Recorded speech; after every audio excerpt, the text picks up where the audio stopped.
My name is Anna Fields White, born on Johns Island, South Carolina, next door to the Moving Star Hall.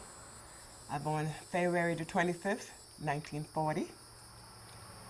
I'm the third child. My mother had eight, but I'm the third. And I'm the oldest now because my oldest brother and sister passed away. So I'm the oldest now on the farm. I started working on the farm when I was 12. I'm still working on the farm. Next door is the store. My mother built that in 1957 once I was in high school. I graduated in 1959. I'm still there. I'm still running the store 65 years ago, still there. My mom passed away 35 years ago. My dad, 25 years ago. So it's just the children running the farm. But we all getting old now. The young kids, they don't want to work on the farm. But see, when I come up, we didn't have no choice but to work on the farm. And I love it to death. My brother next to me, he always thought, you need to stop working now. Sit down and rest. I can't. I'm out there helping everyone on the farm. And the Moving Star Hall, when I was born, this place was here. And then when I got older, and I asked my mother, how old is this place? She said, when I was born, 1911, this place was here.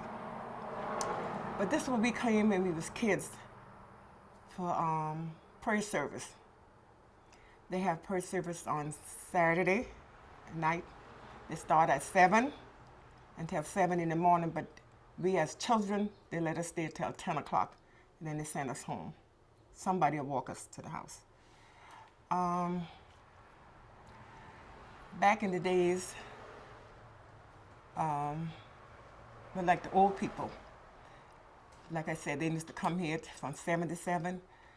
And when they, Sunday morning, they go home, change clothes, then they come down to Wesley Church. They walk, because we didn't have no transportation back in those days.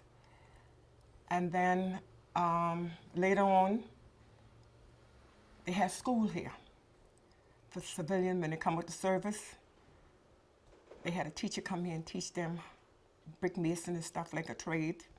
They did that for a while.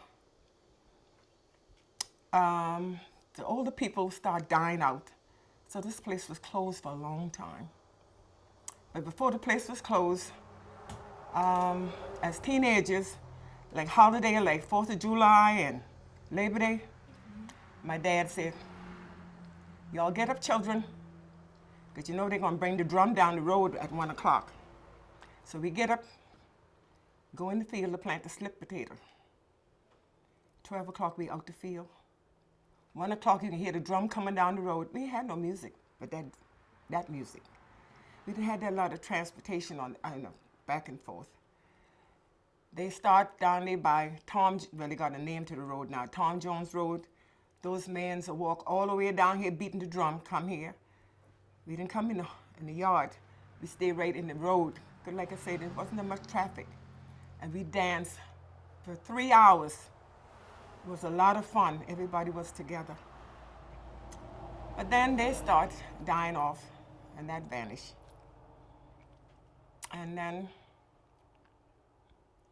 the place closed again until Reb came and reopened the place, his church. But back then, when all the storms came through, don't you know none of the storm touched this building? No storm touched this building. This building stands strong. When my house was torn up across the street, this building stand. What do you think that is? This is God's house. And God had us stand for a reason. He didn't tear a thing off, nothing torn down, no, nothing break off it. Yes, it stand. And over the street, my mom didn't want the children to separate. She said, I'm looking at that land across the street, 'cause this is her land here. This is not my father's home. My father's from Cottageville. She said, but I'm looking at that land across the street, If that man decides to sell that land, I'm going to buy it for your children because I want y'all to stay next door to each other and get along with each other. And the man had owned the land. He used to let people plant over there. One man would plant string beans on one side, where we got our stand at. Another man, Mr. Willie Hunter, used to plant cotton. We used to pick them 3 cents a pound. And where I live at, another man used to plant string beans. We picked that 50 cents a bushel. But that was money back in those days, because things was cheap. And one day, Mr. Hasty said, Ms. Fields, I noticed you and your children. You all work hard. You don't send the kids in the field by themselves. You are in the field with them. I'm going to make you an offer. And he did. And my mother bought it.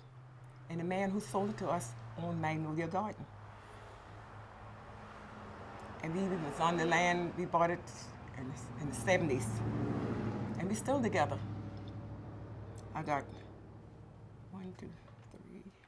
3 brothers over there and a baby sister and myself. And the house next door, we give my brother, Abraham, because he's mute. And he's not married, so we let him have the house and keep up with the house. He can't hear, so. Now he's 78 years old, so I'm taking care of him now because he can't walk, so I have to do everything for him. Then I got another brother who used to farm. He's in the nursing home. He has a tumor on the brains. He can't walk. He just turned 80. His wife, she turned 79 this year. She's battling cancer. They only had 2 sons. The oldest one passed away, and the other one got on drugs. So there's nobody there but a grandson with her. But we right there, because we all next door, so we with her. My brother next to me, his wife had a mild stroke. Now she having breathing problem. He got to take her to the doctor sometime twice a week. My baby brother, his son, when his son born, he born without a kidney. He was in and out medical until he got 8 years old. And it's fly him to Minnesota. My brother gave him one of his kidneys. JJ was doing fine, but when he got older, he wasn't taking care of himself. He was eating a lot of junk food and stuff like that. So he didn't take care of the kidney. So that one failed. So he had to get back on the dialysis. 2 years ago, he got another kidney. My baby sister, she's sick. She's a diabetic. Her husband's a diabetic. But that don't stop her. She got her own market. She goes on Farley Road. She got her market. And she still works. She got 1 son, and that's her son running the stand across the street. I have 1 daughter, and she's a blessing to me. She's 61. She'll be 62 in September. She was in the military for 28 years. She graduated from USC. She graduated as a 2nd lieutenant. Now she retires as a lieutenant colonel. But that didn't stop there. She went to Houston to work. She's the vice president of the bank there. That didn't stop there either. She said, Mom, I got something else to do. I got to take care of you. I got to build you a house. So she got her own finance company. She got people working for her. So she built me a house 12 years ago. My house across the street. But I was living in a mobile home across the street. She don't have no children. But I got so much children. People, kids. In this community, I was the mother. When the kids jump off the bus, I'm in the store. But I know when the bus come up, I come outside. Come in the store and get y'all the chip and the soda and go straight home. I'm standing outside and I'm watching them going home. The mother didn't have to worry about that. I take care of those kids.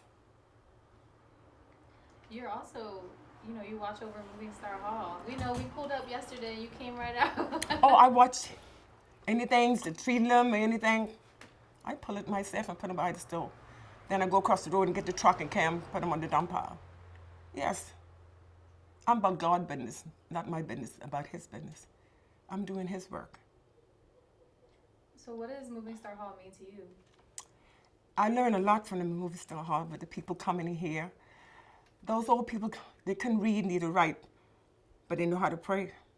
And I learned from them how to pray. Yes.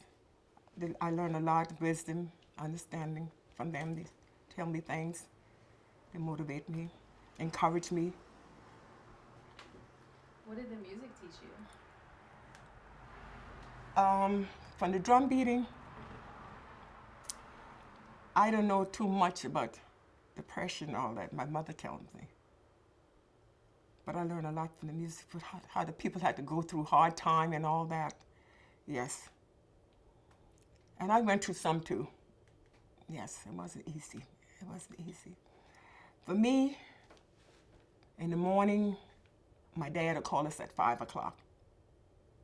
I'm going outside to feed the chickens, be out to bed. I feed the pigs and the hog, the cow, and then I milk it, whilst my brother them in the field. When they built Mount Zion School, my mother was the first janitor there. Nobody else worked in that school for 9 months but my mom. But when we got off of school, my brother, my two brothers and I, we go down there and help her. Then we come back and we go in the field. We grab a piece of cornbread she baked, and she called it lemonade. It's lemon and water, sweet tea. And we go in the field and we stay in there till dark. Then we come back home. But my father used to butcher hog twice a year. We had a smokehouse in the yard, so we had a lot of chicken. We had turkey. We had a lot of guineas. So we didn't have to buy no eggs. We had that. We didn't have to buy no milk. We did that. We didn't have to buy no butter, because I used to make the butter. Oh, chum butter, chum. Put in the jar, chum butter, chum. You keep doing it, keep saying it. Chum butter, chum. Chum butter, chum. And when you look, the butter comes, you see the yellow. And then we take the milk of the butter, and put it one side and get it hard, and we call it clabber. And we put a little sugar on it, cook some rice or grits and eat that. Oh, those was the good days. Those were the good days. Everybody was together. When we kill a hog, everybody come together and help us with the hog. Then my father would give them meat. Then we used to jar the vegetables out the field. We didn't have to buy. But my mom, my dad, he left home when he was 15. He ran away from home, come to Charleston. He walked all the way from Cottage Road to Charleston. And all that was dirt road. When you see B Ferry, all that was dirt road. It wasn't no paved road or nothing like that. All that was dirt road. He used to take us to Cottage Road every Sunday to see his parents. So all that was dirt road, no houses, none on the highway. And all that was red clay. Then later on they developed a highway, built roads and houses and stuff like that. But back then when I came up, all that was dirt road. Would you say that this place... I had to cut. Oh, Yeah, this is good sound. sorry, wait 1 second. Okay.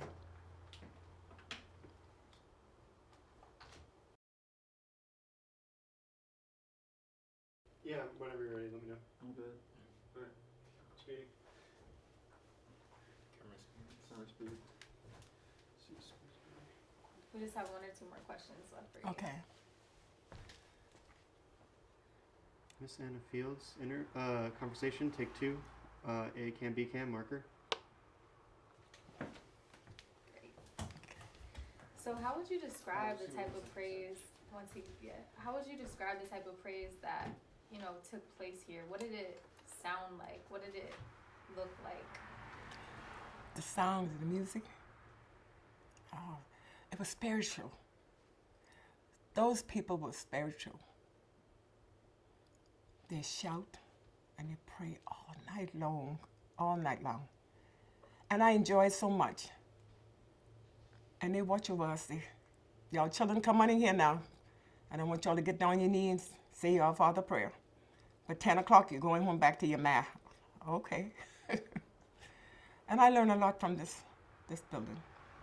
I learned a lot. That's when I got older, I teach Sunday school. Because they taught me a lot. They encouraged me so much. Late Mr. Esau Jenkins, he encouraged me a whole lot. What's something that he taught you? He said, God got something for you to do. I didn't understand what they was talking about, he and another man. He said, God got something for you to do.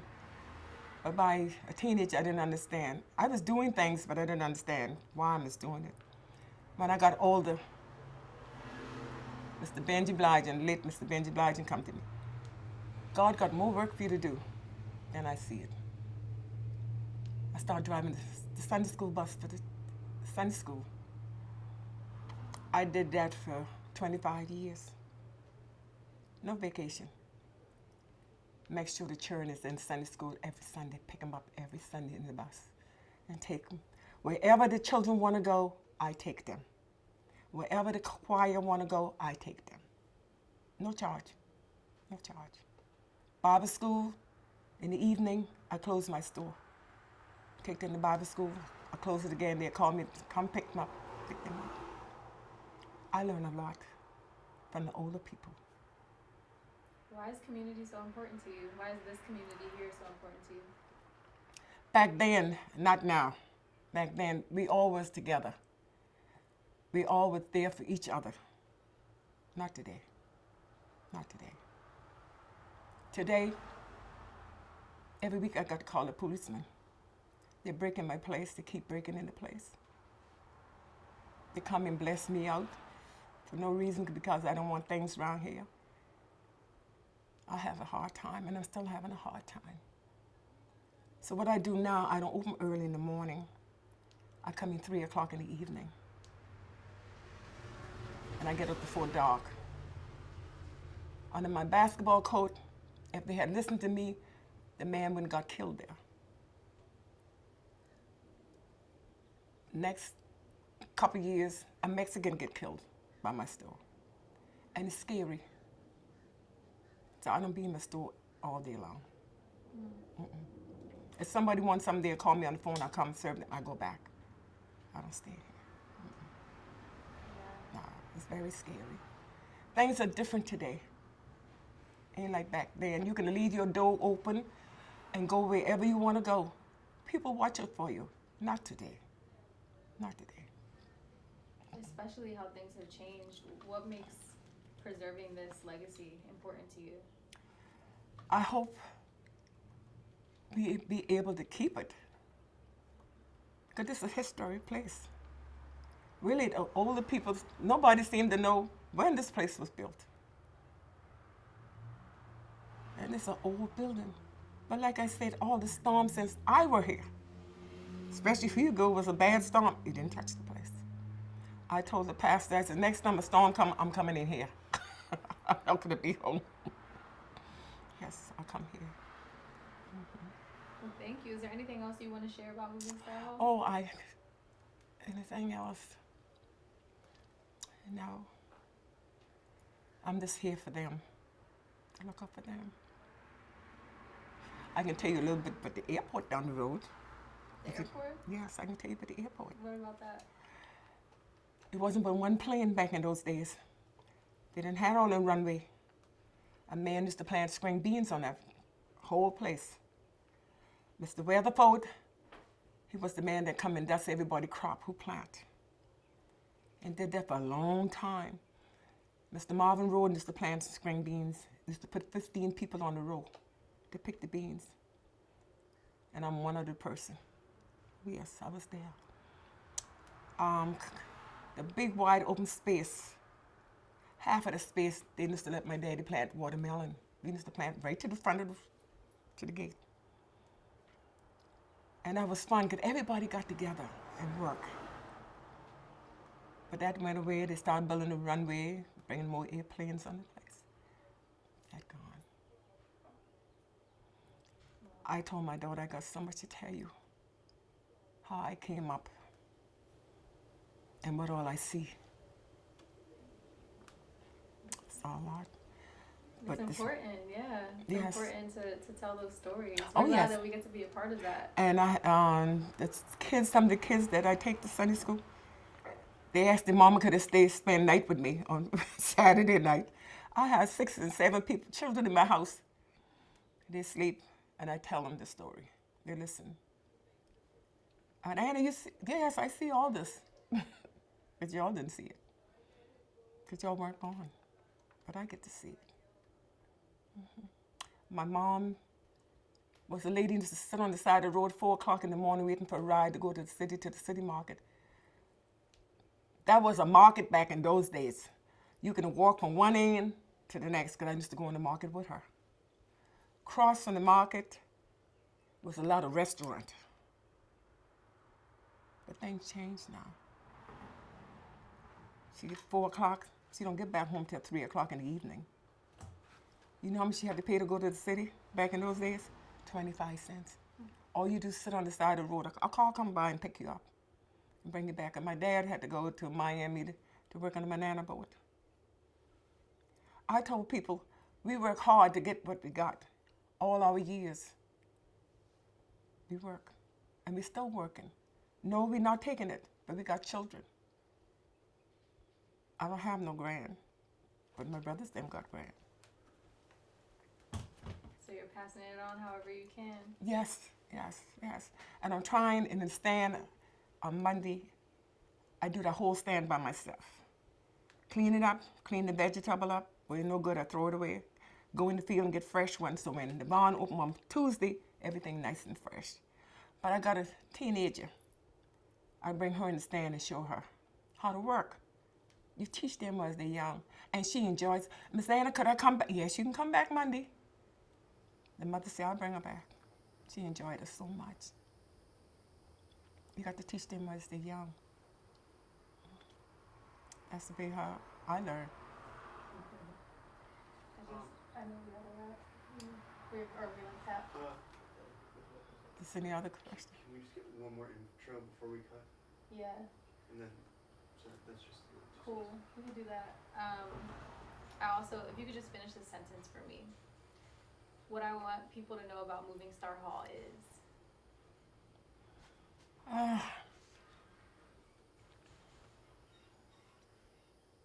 Let them know that this is a historic place. To get to know this place. Talk to somebody, let somebody tell you about this place, who know a little about the place. And that's what I'm trying to tell the young kids about this place. How the older people taught me. And how they teach me how to pray. And how they teach me how to be obedient and listen. And most of all, the old people say, and have manners, child. Listen to the old people. We had to do that. My school was where Progressive Club at. That was Mount Zion School. It wasn't the new school down the road. It was just a 3-room school I went to. No facility. I walk every day to the school till I graduate from 6th grade to go to Hot Gap School in 7th grade. But it was fun. We all was together. And not today. I told the pastor, anything you want me to do here, let me know. Then she don't have to tell me. If I see things need to be done, I go in and do it. I get somebody to do it, to come and help. And she appreciated it so much.